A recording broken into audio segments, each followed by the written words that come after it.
Assalamualaikum warahmatullahi wabarakatuh. Salam sejahtera bagi kita semua. Sebelumnya, kepada yang terhormat Ibu Natasha Yunita Sugiastuti, SHM Hum, selaku dosen pengampu mata kuliah Perbandingan Hukum Keluarga dan Waris. Perkenalkan, saya Yolanda Anzani dengan rekan saya yaitu Amanda Fadila Aurora dan William Gilbert akan mempresentasikan hasil penelitian kami yang berjudul Izin Istri bagi Suami dalam Mengajukan Permohonan Poligami di Indonesia dan di Malaysia. Sebelum itu, kami akan menjelaskan terlebih dahulu definisi poligami itu sendiri. Poligami merupakan praktik menikah lebih dari satu istri pada waktu yang bersamaan yang diatur secara berbeda di berbagai negara dengan mayoritas penduduk muslim. Contohnya seperti di Indonesia dan di Malaysia yang akan kami bahas pada penelitian ini. Sebagai negara dengan penduduk mayoritas muslim memiliki sistem hukum yang mengatur poligami dengan regulasi yang ketat untuk melindungi keadilan dan hak perempuan. Hukum poligami di kedua negara tersebut masih menghadapi tantangan dalam pelaksanaan dan penegakan hukumnya, khususnya praktik poligami hukum siri dengan tanpa izin pengadilan. Secara umum, ketentuan hukum mengenai poligami dalam hukum keluarga di negara-negara muslim modern saat ini dapat diklasifikasikan ke dalam 3 kategori, yaitu kategori pertama, negara-negara dengan yang sama sekali melarang praktik poligami, seperti di Turki dan di Tunisia. Kedua, negara-negara yang memberikan izin poligami namun dengan persyaratan yang relatif lebih ketat, yaitu seperti di Maroko, Indonesia, dan Malaysia. Ketiga, negara-negara yang memperlakukan poligami secara lebih longgar, seperti di Arab Saudi, Iran, dan Qatar. Dari ketiga kategori tersebut, kecenderungan hukum keluarga di dunia Islam berada pada kategori kedua, yaitu pembatasan poligami secara variatif, mulai dari yang lunak hingga yang tegas. Sehingga dalam pembahasan kali ini, kami akan membahas mengenai regulasi dan dasar hukum terkait dengan pengaturan poligami di Indonesia dan di Malaysia.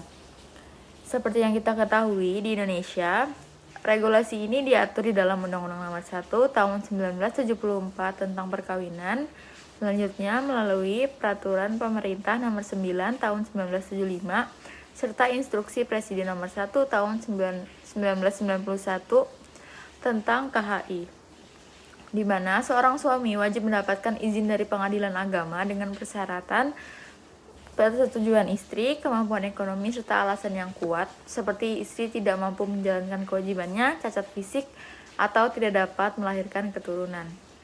Selanjutnya, di Malaysia, pengaturan ini diatur di dalam Enakmen Undang-Undang Keluarga Islam Negeri Selangor tahun 2003, Akta 303, dengan ketentuan izin tertulis dari Mahkamah Syariah dan syarat pembuktian keperluan poligami seperti kemandulan atau gangguan mental dari seorang istri. Dalam penelitian ini, kami menggunakan metode penelitian pendekatan hukum normatif, di mana pendekatan hukum normatif adalah penelitian hukum yang dilakukan dengan cara meneliti bahan kepustakaan atau data sekunder dengan menggunakan metode perbandingan hukum khusus, yaitu untuk membandingkan lembaga hukum negara tertentu dengan lembaga hukum negara tertentu lainnya. Penelitian ini kemudian dikaji menggunakan perbandingan hukum deskriptif atau descriptive comparative law, di mana perbandingan hukum deskriptif merupakan perbandingan hukum dengan maksud mengumpulkan dan melukiskan data dalam lembaga hukum yang diperbandingkan, dengan mencari unsur-unsur perbedaan dan persamaan pada lembaga hukum yang diperbandingkan semata-mata ini untuk mengungkapkan unsur perbedaan dan unsur persamaan dari objek yang dibandingkan tersebut.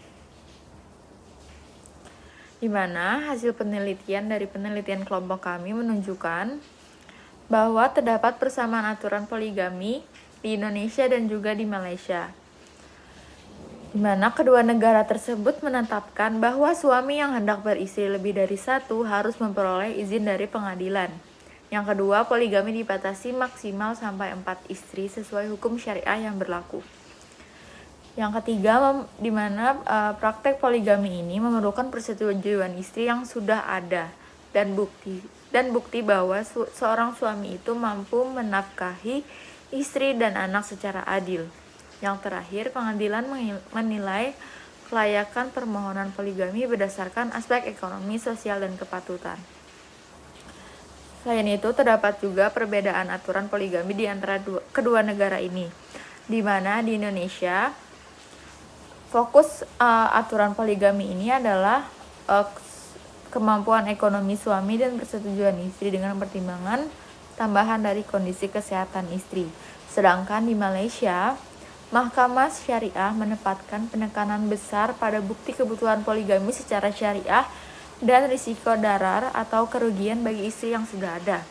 Yang ketiga, proses persetujuan istri di Malaysia lebih ketat dengan sidang tertutup dan pemanggilan semua istri. Namun di Malaysia, apabila istri menolak untuk memberikan izin poligami, namun pengadilan menimbang bahwa suami layak untuk melaksanakan poligami, maka bisa diizinkan oleh pengadilan untuk poligami. Perbedaan selanjutnya, di Indonesia, syarat untuk melakukan perkawinan poligami ini harus mengutamakan izin istri. Ringkasan kasus Syariah Court of Appeal Selangor, strip Syariah Appeal Case Number 1000-111, strip 005 of 2018.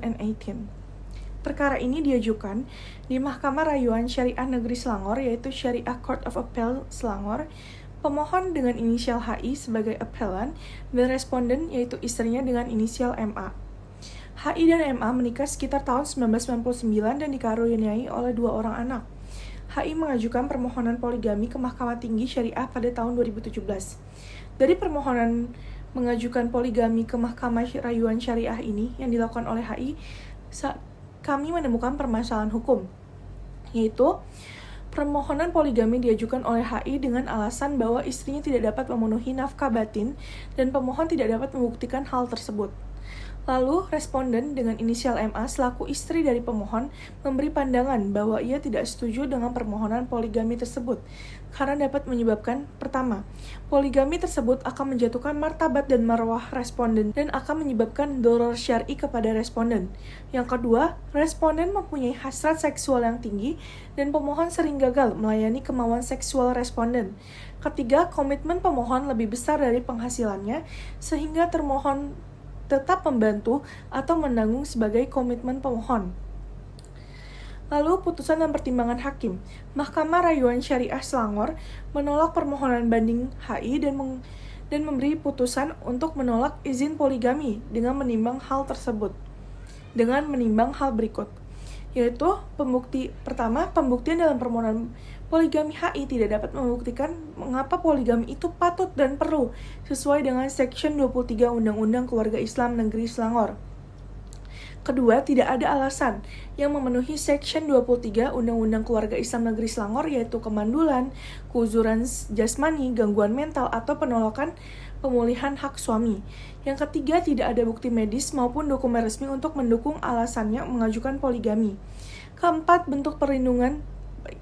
ini adalah bentuk perlindungan terhadap istri karena poligami tidak boleh diberlakukan jika dapat merugikan istri. Yang kelima, keadilan sulit untuk terpenuhi. Lalu, yang kedua, ini adalah ringkasan kasus dari contoh kasus yang ada di Indonesia, yaitu ringkasan kasus putusan nomor 107-PDT.G/2024-PA.SAL. Pertama, pemohon adalah Akbar Triyuwana yang menikah dengan secara sah dengan Gendista Gadis Ardini pada tahun 2016 dan dikaruniai oleh 1 orang anak. Yang kedua, pemohon telah mengajukan permohonan poligami untuk menikah dengan seorang wanita bernama Ira Sita yang pada saat itu hamil 7 bulan. Permasalahan hukum yang disebabkan dari permohonan izin poligami, yaitu pertama, pemohon mengajukan poligami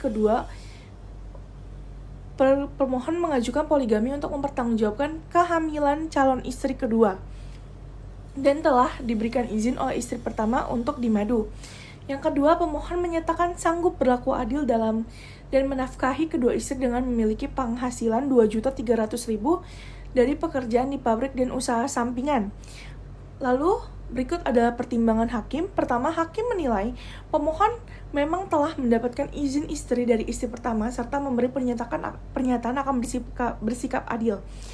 Namun, penghasilan sebesar 2.300.000 per bulan jauh di bawah standar kebutuhan hidup layak untuk dua keluarga, yang minimalnya adalah 4.500.000 berdasarkan SE Gubernur Jawa Tengah 2024. Lalu termohon masih sehat, tidak ada mandul, dan masih mampu untuk melaksanakan kewajiban istri. Lalu keempat, alasan calon istri kedua yang hamil bukan merupakan syarat dapat diajukannya poligami berdasarkan Undang-Undang Nomor 1 Tahun 1974. Yang kelima, hakim menilai perbuatan pemohon justru melanggar norma hukum dan berpotensi menimbulkan mafsadat atau kemudaratan lebih besar dibanding maslahatnya. Lalu hasil putusannya, permohonan izin poligami ditolak dan pemohon dikenakan biaya perkara sebesar Rp385.000. Analisis dan diskusi. Analisis atas hasil perbandingan di atas mengungkapkan persamaan dan perbedaan dari perbandingan hukum Indonesia dan Malaysia. Analisis perbandingan hukum poligami Indonesia dan Malaysia khususnya melalui putusan HI versus MA dalam kurung 2019 nomor 3 SHLR 23 di Mahkamah Rayuan Syariah Selangor dan putusan nomor 107 PDT.G 2024 PA.Sal melalui Pengadilan Agama 1 menunjukkan pendekatan yang ketat dalam pengaturan poligami untuk memastikan keadilan dan perlindungan terhadap semua pihak, terutama istri pertama dan anak-anaknya. Yang kedua, putusan ini menolak permohonan poligami, tetapi alasan penolakan dan pendekatan hakim mencerminkan perbedaan dan persamaan dalam penerapan hukum syariah serta konteks sosial di masing-masing negara. Persamaan dalam pendekatan hukum, penegakan hukum poligami di Indonesia dan Malaysia. Poligami bukanlah hak mutlak seorang suami, tetapi tetap harus tunduk pada syarat ketat hukum formal. Di Indonesia, itu ada Undang-Undang Nomor 1 Tahun 1974, Pasal 4 dan Pasal 5, lalu Inpres Nomor 1 Tahun 1991, Kompilasi Hukum Islam Pasal 56, izin poligami butuh persetujuan istri, kemampuan finansial suami, dan jaminan keadilan untuk istri-istri serta anak-anaknya. Lalu Malaysia, Section 23 Enakmen Keluarga Islam Selangor 2003, wajib dibuktikan pembuktian poligami itu patut dan perlu, misalnya seperti kemanduluan istri, keuzuran jasmani, dan kemampuan nafkah suami dan bentuk keadilan. Lalu perbedaan dan pendekatan hukum.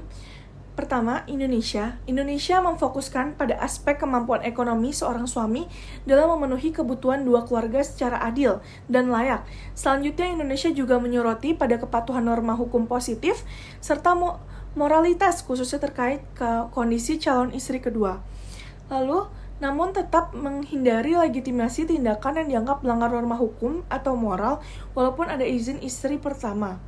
Malaysia itu lebih menekankan pembuktian kebutuhan poligami berdasarkan kondisi istri seperti kemandulan, keuzuran jasmani, atau ketidakmampuan fisik atau ketidakmampuan menjalankan kewajibannya sebagai istri di dalam pernikahan tersebut. Selain itu, pendekatan sangat sensitif terhadap dampak emosional, psikologis, dan sosial dari poligami dengan memfokuskan pada potensi kemudorotan syariah. Hal ini mencerminkan perlindungan hukum atas martabat dan hak-hak istri dalam konteks poligami serta kepatutan ketat terhadap norma-norma syariah. Implikasi sosial dan penerapan hukum. Tantangan praktek poligami di Indonesia dan Malaysia. Pengadilan berupaya untuk menyeimbangkan hak suami menurut syariah dengan perlindungan istri dan anak-anak. Selain itu, dari sudut gender, peraturan hukum dari kedua negara juga telah berupaya untuk melindungi perempuan dan juga martabatnya. Di Indonesia, praktik poligami masih marak dilakukan dengan tanpa izin dari pengadilan, yaitu dengan perkawinan yang dilakukan secara siri. Hal ini menunjukkan adanya kesenjangan antara hukum formal dengan praktiknya dalam kehidupan masyarakat. Di Malaysia, hukum syariah di Malaysia lebih ketat terkait dengan sanksi poligami yang dilakukan tanpa izin. Namun, tentunya terdapat tantangan dalam penegakan hukumnya.